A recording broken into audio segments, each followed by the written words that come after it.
세계 해전사의 영웅 이순신 장군의 영향력의 출처에 대해서 살펴보겠습니다. 아무리 세월이 흐르고 시대가 변해도 강력한 영향력을 가진 리더의 리더십은 후퇴되지 않습니다. 오히려 어려운 위기 상황을 헤쳐나갈 수 있는 현대적인 교훈으로 우리에게 다가오는 것입니다.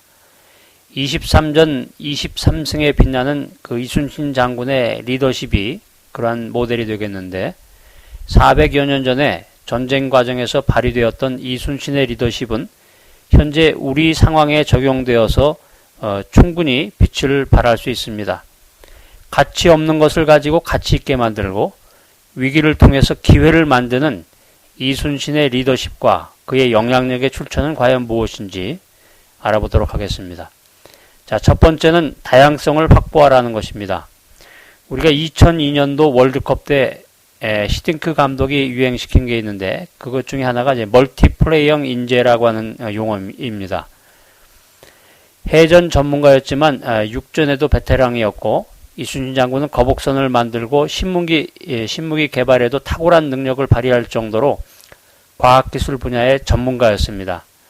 또 여러분들이 잘 아시는 한삼섬 달밝은 밤, 수루에 홀로 앉아라고 시작되는 그 수많은 그 시문을 지을 정도로 문학적인 재질이 뛰어났다라고 하는 것이죠. 이와 같이 능력 있는 리더의 대표적인 특징은 멀티플레이형이라고 하는 것입니다. 자신의 전문 분야뿐만 아니라 다양한 분야의 해박한 지식을 가지고 있어서 어떤 상황, 어떤 문제가 주어진다고 해도 팔로워들을 침착하게 이끌고 나가서 마침내 가치 있는 결과물을 창출해내는 것이 영향력 있는 리더라고 하는 것입니다. 자, 그 다음에 두 번째, 이순신 장군의 그 영향력의 출처는 원칙을 지키라는 것입니다. 우리가 이순신 장군 하면 청렴결백의 상징인데, 이순신의 그 상사가 검은고를 만들겠다고 그 관사 앞에 있는 오동나무를 베오라고 명령했는데, 배우지 않았던 그 일화가 아주 유명하게 남아 있습니다. 또 이순신 장군은 불의를 보면 참지 못하는 그 강직함이 있어서 파면이라든가 백의종군 등 그 수차례의 위기를 겪기도 하지만, 이 위기에서 결정적으로 벗어날 수 있었던 것은 결국 그의 청렴결백이었다라고 하는 것입니다. 원칙을 지켰던 리더의 모습. 그래서 공정성을 발휘해서 부하들의 그 사기를 높여주기도 했는데, 전쟁이 나면 그 전쟁으로 인한 그 전과, 공적을 일일이 명시해서 한 사람도 그 수운에서 누락되는 일이 없게 하고, 군령을 어긴 군사는 반면에 엄격하게 처벌했다라고 하는 것입니다. 전쟁의 와중 가운데에서도 이순신 장군이 추진했던 것은 앞으로의 변화에 대한 준비였습니다. 지금 당장에 왜군이 쳐들어오고 나라가 일촉즉발의 위기 가운데서 망할 위기에 처해 있었지만, 내일 지구가 멸망할지라도 오늘 나는 한 그루의 사과나무를 심겠다라는 그런 격언처럼, 이순신 장군은 그런 전쟁의 그 와중 가운데에서 묵묵히 앞으로의 변화를 준비했습니다. 그래서 왜군의 침략을 미리 예견하고 거북선을 만들고 수군을 정예화하는 그런 일에 주력했다라고 하는 것입니다.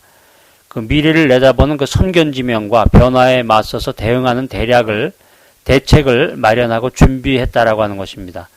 자, 그 다음에 네 번째는 최초와 최고를 지향하라.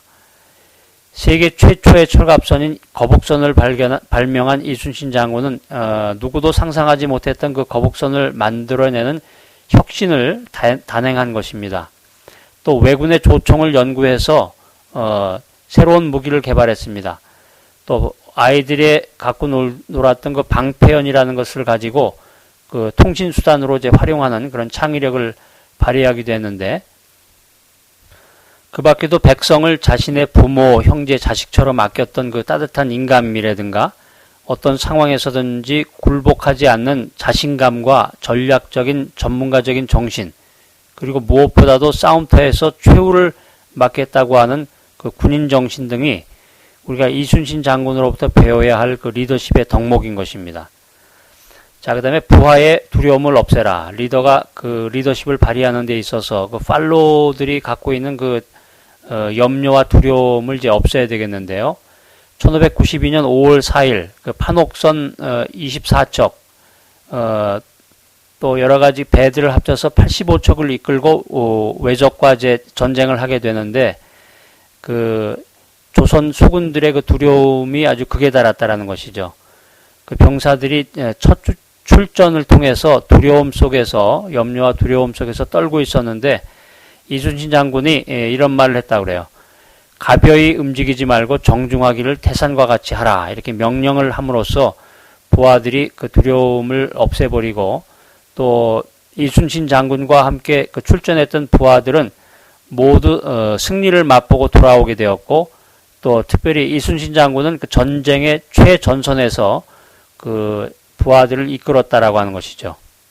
자, 그 다음에 이제 부하들의 사기를 꺾지 말아라. 부하들의 사기를 꺾지 않았던 그 영향력을 발휘했던 이순신 장군인데 마지막 그가 최후를 맞았던 노량해전에서의 그 일화가 참 유명합니다. 노량해전에서 왼쪽 어깨에 관통상을 입어서 피가 팔 뒤꿈치까지 흘러내렸는데 이순신 장군은 끝까지 활을 놓지 않고 최전선에서 진두주의를 했다라고 하는 것입니다. 그리고 싸움이 잠잠해진 뒤에야 그 총알을 빼냈다고 하는 것이죠. 왜냐하면 부하들의 사기가 떨어질 것을 염려해서 이것을 알리지 않았다라고 하는 것입니다.